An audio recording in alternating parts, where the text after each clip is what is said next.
अस्सलाम वालेकुम व्यूअर। आज मैं आपको क्रैनबेरी, एबोक्रैन, क्रैन मैक्स, सेमी क्रैन के मुतालिक बताता हूँ। ये मार्केट में मुख्तलिफ ब्रांड और बहुत से नाम से आते हैं। जो क्रैनबेरी होती है एक फ्रूट होती है, इस फ्रूट से एक्सट्रैक्ट कर देती है।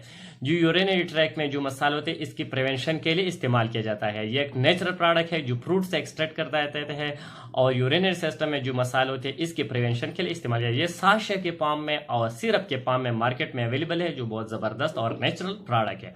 आज मैं आपको क्रैनबेरी जूस के मुतालिक बताता हूँ। इस पर कंप्लीट रिव्यू होगा कि इसकी यूजेस क्या है, साइड इफेक्ट क्या है, डोज क्या है, सब कुछ मैं आपको इस वीडियो में मैं आपको बताता हूँ। लेकिन इससे पहले अगर आप हमारे चैनल पर नए हैं तो सबसे पहले इस चैनल को सब्सक्राइब करें। Thank you for watching.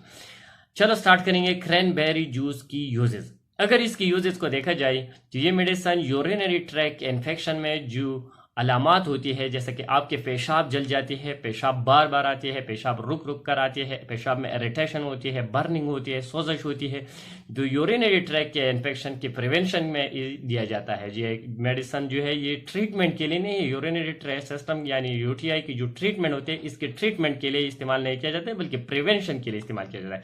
क्योंकि यूटीआई जो होती है यूरिनरी ट्रैक इन्फेक्शन और बैक्टीरिया की वजह से, जैसे ई कोलाई है और बहुत से बैक्टीरिया, इस बैक्टीरिया की इन्फेक्शन की वजह से ये यूटीआई पैदा होती है।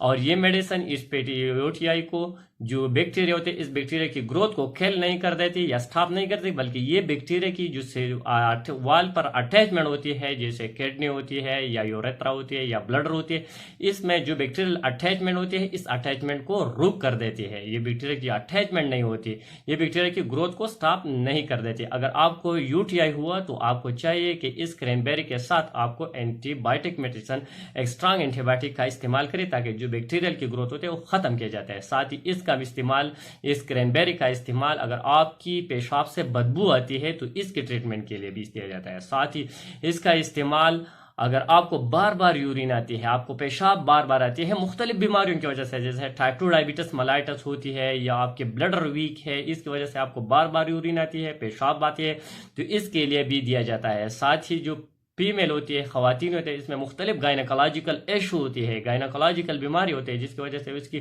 पेशाब में इरिटेशन होती है, बर्निंग होती है, सोजश होती है, तो इस खवातीन को भी इस मेडिसिन का इस्तेमाल कर सकती है। इस मेडिसिन की और बहुत से फ़वाइद होती है क्रैनबेरी की, क्योंकि एक नेचुरल प्रोडक्ट है। इसके इस्तेमाल से आपकी जो हेयर फॉल्स है वो भी रुक जाती है। मस्कुलर पेन होती है, पेन में भी रिलीफ देते हैं। और कोलेस्ट्रॉल होती है, कोलेस्ट्रॉल को भी मेंटेन कर देती है, इसको कोलेस्ट्रॉल के लेवल को मेंटेन करते हैं। यूरिनरी सिस्टम को बिल्कुल फाल और सेहतमंद कर रखने में इसका अहम रोल है। इस क्रैनबेरी के इस्तेमाल से आपकी जो यूरिनरी सिस्टम होती है, यूरिनरी ट्रैक सिस्टम होती है, इसको बिल्कुल हेल्थी बना देती है इसके इस्तेमाल से। अगर इसके साइड इफेक्ट को देखा जाए तो ये एक नेचुरल प्रोडक्ट है, इसका कोई बड़ा साइड इफेक्ट नहीं, लेकिन फिर भी जो बंदे इससे हाइपर सेंसिटिव हो तो इसको एलर्जिक रिएक्शन भी पैदा कर सकते हैं, नाजी और वॉमिटिंग भी काज कर सकती है, लेकिन बहुत रेयर केसेस में, ज्यादा नहीं। और kidney stone, long time use से ये किडनी स्टोन भी बनाती है। अगर इसके प्रिकॉशन को देखा जाए, कॉन्ट्राइंडिकेशन को देखा जाए, तो ये इन लोगों को नहीं देना चाहिए जो इससे हाइपर सेंसिटिव हो। साथ ही किडनी वाली, जो किडनी में स्टोन हो, किडनी स्टोन में भी नहीं देना चाहिए ये मेडिसिन। प्रेगनेंसी और लैक्टेशन में भी अपने डॉक्टर से मशवरा करके इसका इस्तेमाल करें, डॉक्टर के मशवरे के बगैर इसका इस्तेमाल नहीं करना चाहिए। अगर इसकी यूजेस को देखा जाए तो ये साशे होती है, एक गिलास पानी में एक साशे दिन में 2 दफा सुबह और शाम इस्तेमाल करना होगा। और जो सिरप आती है भी इस तरीके से इस्तेमाल करना होगा। लेकिन आप जो भी मेडिसिन इस्तेमाल करें, इस्तेमाल से पहले आपकी डॉक्टर ने आपको जितनी भी डोज में, जितनी ही मकदार में आपको रिकमेंड किया, आपको हिदायत दिया कि इतनी ही मकदार में इस्तेमाल करें और इतनी ही ड्यूरेशन में, डॉक्टर की मशवरा के बगैर किसी भी मेडिसिन का इस्तेमाल नहीं करना चाहिए। Thank you for watching.